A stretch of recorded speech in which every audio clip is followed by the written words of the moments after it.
Shalom anak-anak, selamat pagi. Pada video kali ini, Ibu akan memberikan pembahasan untuk soal-soal tes tertulis subtema 2 dari tema 5 pada buku Bu Pena 4B. Ya, mari anak-anak perhatikan bersama-sama dan silakan menuliskan jawabannya pada Bu Pena anak-anak. Soal yang pertama, soal untuk muatan bahasa Indonesia. Peta pikiran berisi titik-titik penting dan inti bacaan. Kata yang tepat untuk melengkapi titik tersebut adalah jawabannya A. Rangkuman. Yang kedua, buatlah peta pikiran tentang salah satu pahlawan nasional yang kamu ketahui. Nah, di sini Ibu contohkan dengan salah satu tokoh pahlawan nasional yaitu Sultan Hasanuddin. Nah, daerah asal Sultan Hasanuddin adalah Makassar, Sulawesi Selatan.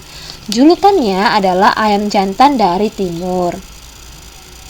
Nah, Sultan Hasanuddin ini memimpin kerajaan Gowa dan perjuangan yang dilakukannya adalah berusaha merangkul raja-raja kecil di Indonesia Timur.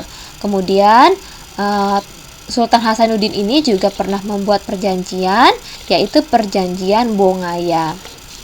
Soal berikutnya, soal yang nomor 3. Informasi yang tidak secara langsung ada di dalam teks disebut informasi. Jawabannya B. Ya, tidak ada dalam teks, dia jawabannya adalah informasi tersirat.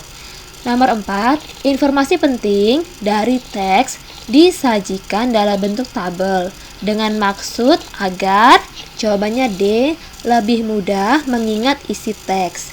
Nomor 5.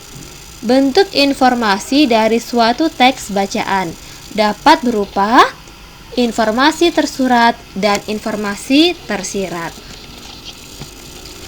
Berikutnya untuk muatan IPA pada KD 3.7. Soal yang pertama. Jika cahaya mengenai permukaan benda akan terbentuk bayangan. Nomor 2. Ciri-ciri pemantulan teratur yaitu bayangan yang dihasilkan beraturan karena cahaya mengenai benda yang memiliki permukaan yang teratur atau rata. Contohnya pada cermin, pada lantai keramik, ya, pada kaca, pada permukaan air, ya. Nomor 3.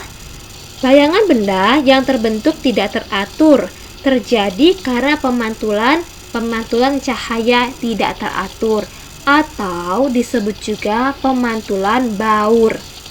Nomor 4. Alat optik yang digunakan untuk melihat benda yang tidak kasat mata adalah tidak kasat mata, maksudnya tidak bisa dilihat dengan mata tanpa bantuan apapun, ya. Maksudnya bendanya ini sangat kecil sehingga sulit dilihat oleh mata. Nah, jawabannya adalah mikroskop.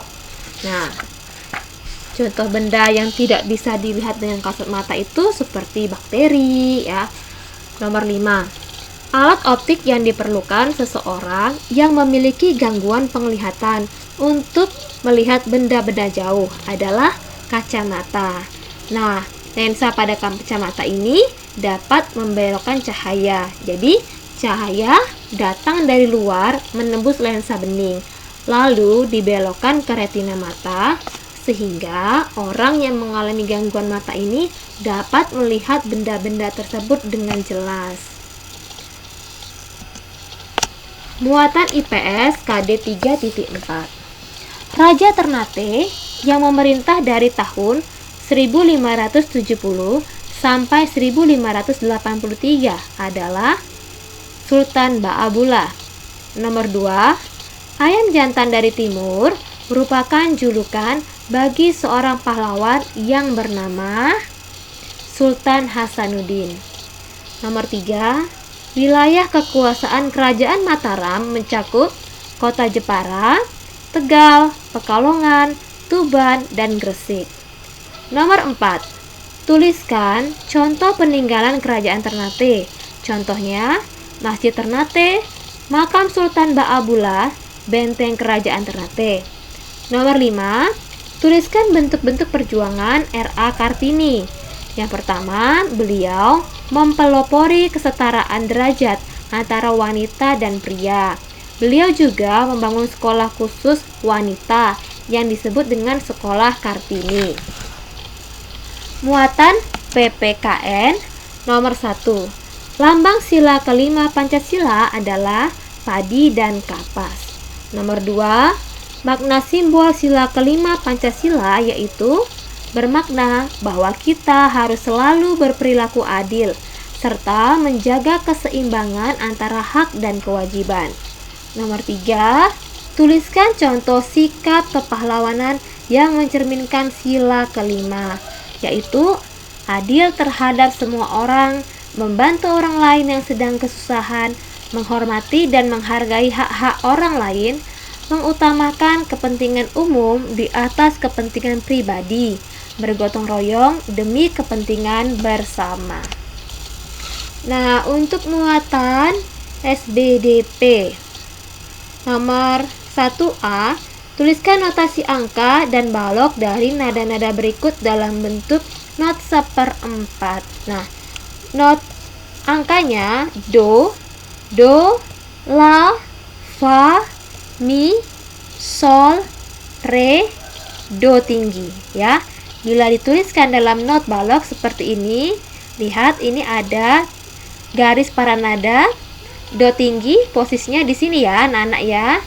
Do, la, fa, mi, sol, sol pada garis kedua, re di bawah garis pertama, dan do tinggi.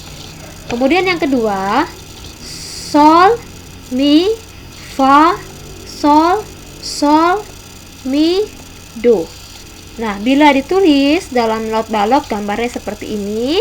Ini sol tepat pada garis kedua, ini mi pada garis pertama, ini fa di atas garis pertama, ini sol, ini mi. Nah, ini kurang satu anak-anak. Do itu di bawah garis pertama ya, seperti ini dengan garis bantu. Di sini posisi do ya anak-anak ya, di sini harusnya ada do. Ini kurang satu ya gambarnya.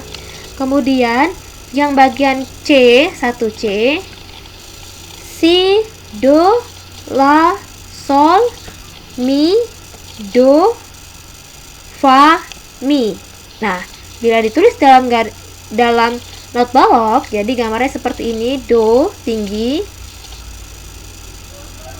Oh, maaf, bukan do tinggi ini ya. Dimulai dari si.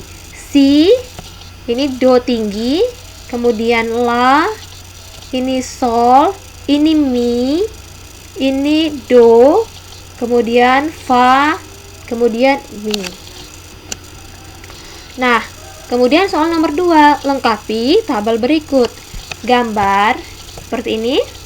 Kemarin sudah Ibu jelaskan di papan tulis ya anak-anak, kita sudah belajar bersama.